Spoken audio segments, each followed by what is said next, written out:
પણ આ 10 વર્ષમાં રાજનીતિ અને સમાજ જીવનના ઉતાર ચઢાવમાં મારા જીવનમાં પણ ઘણા એવા પડાવો આવ્યા કે જેને ફાયદો થાય તો બીજાના ખાતે હોય અને આ વિસ્તારનું જેટલું નુકસાન થાય એ રાજેશ ચુડાસમાના ખાતે આવ્યું ને તો પણ મેં મારી છાતીમાં ઝીલી અને સહન કર્યું. ક્યારેય એ રાજનીતિ કરી નથી અને મારી ઓફિસે કોઈ પણ સમાજનો કર્મચારી આવ્યો હોય એને કોઈ પણ આગેવાનની ભલામણની જરૂર નથી.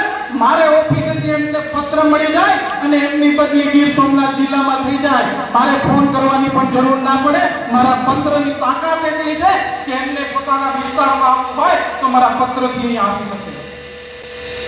આવા અનેક કામો આ વિસ્તારના લોકોના માટે કર્યા.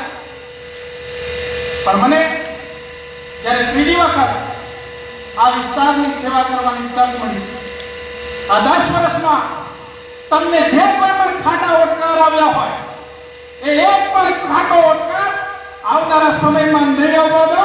ભગવાન માધવરાયની સાક્ષીએ કહું અને એ પણ કહું છું કે ભારતીય જનતા પાર્ટી હિસાબ કરે કે ના કરે પણ હું આ 5 વર્ષમાં મને જે નડ્યા છે એમને મૂકવાનો નથી. એ પણ આ જાહેર મંચ પરથી કહું છું.